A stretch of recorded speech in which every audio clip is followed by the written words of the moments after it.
In by Dino, wonderfully attacked by Dominic Calum. Now that is a number 9's goal.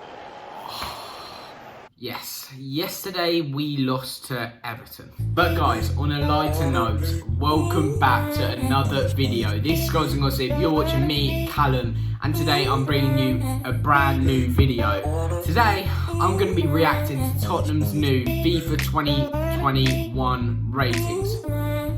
Oh boy, this could be a big one. Now, no disrespect to FIFA, but I think they have done us a bit dirty this year. I mean, you'll find out my reactions to a few of them, and it's not looking promising already. A lot of downgrades, very few upgrades. You're going to want to watch the end in this one. There's been some atrocious ratings by FIFA this year, and even downgrades to Messi and Ronaldo and Neymar. Without further ado, let's get right into it. Right, so we're going to start with our January signings. And yeah, okay. Højbjerg's got a decent upgrade. He's gone to 80. I think he's a very promising player, Højbjerg, as I've said in my Premier League predictions video. However, he didn't play well yesterday, but we'll move swiftly on from that, don't you worry.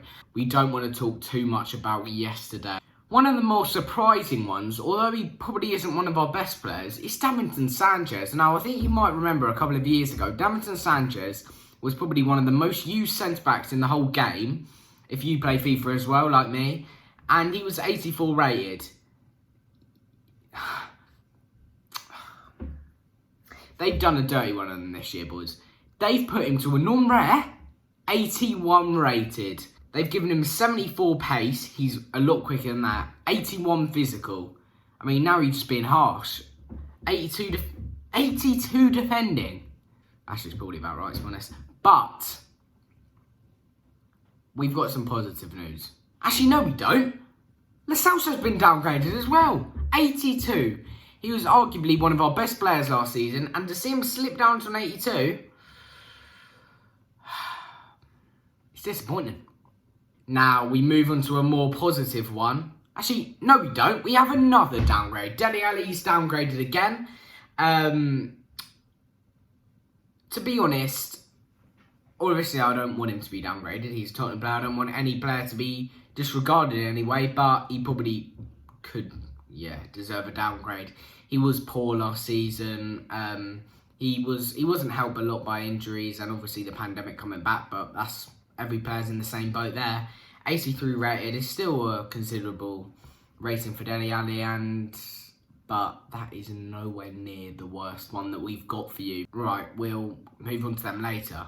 Some positivity at least. Our January signing, Steven Bergwijn, has gone from an 82 to an 83. This is very promising. Obviously, you know, his infamous celebration is in the game this year, and I think he's a very promising player. He's very quick, powerful, strong. He's extremely good. He's even been banging in the goals for Netherlands.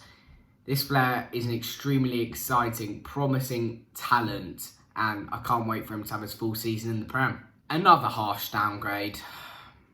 It's not the first time I've said that this video. Toby Alderweireld. Absolute rock for Belgium at the back. He's lost a bit of pace, but 85. Yeah, I know what you're thinking. That is extremely harsh. Even if you're not a Tottenham fan, you should know that Alderweireld is a class player.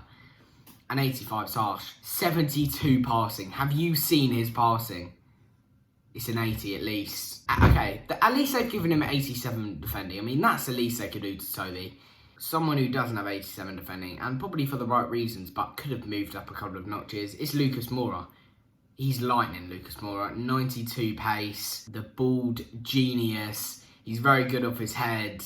He's a very good dribbler. He can shoot. He can play in Kane's boots if we don't sign a striker this window. Come on, Jose. Chop, chop.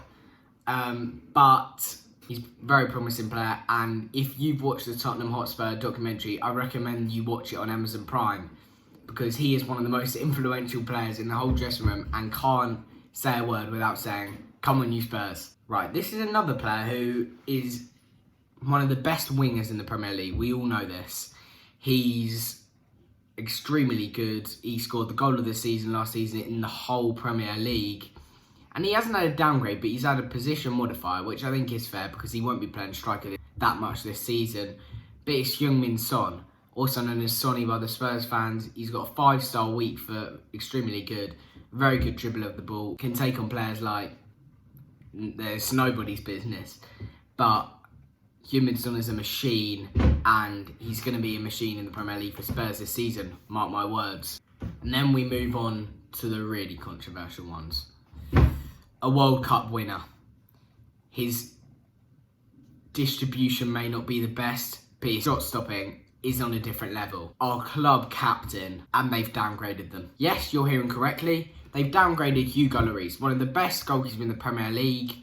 It might be controversial, but he definitely is. Definitely after Alisson and Edison. And yeah. Can you punish someone for being injured? Do you think you could punish for someone for being injured? Well, FIFA don't have that sympathy because they punished him by 1 and he's gone down to an 87. He was out injured from October to January with a broken elbow. Obviously, he did this just before Jose Mourinho joined the club, and it was a big knock for him not to have one of their star players playing. But Gazaniga filled the boots well, and on to the next one. So, England's talisman, Tottenham's talisman, one of the best strikers in the world is Harry Kane. And not only was he out from January until we came back, so he hadn't played football in 6 months, he got 17 goals in the Premier League without being fit for 3 months, and they give him a downgrade to 88. Nah, I'm done. 88. Are you joking? Once again, I didn't think you could punish people for being injured, but EA certainly don't have any sympathy towards any players in the game. But yeah, that is Spurs ratings. Now, if you disagree with them as much as I do, please leave a like on this video and stay tuned to this channel. We have some extremely exciting projects coming up that I would love to share with you coming this week. I have for you another video of my fantasy Premier League team, my process in creating it, and I'm going to do that for you each week, telling you who the star players were in my team, who the star players were in the whole game, and who didn't get me any points at all. But as always, if you enjoyed this video, please leave a huge thumbs up on this video and subscribe down below, and follow all my social medias. That'll be straight down in the description. Please, let's try and get to 500 followers on Instagram, as it would mean an awful lot. And yeah, that's all from me. That's all from FIFA. Fortunately enough, we won't have to hear any more of their ratings for now. And that is Goals and Gossip. I'll see you later, boys.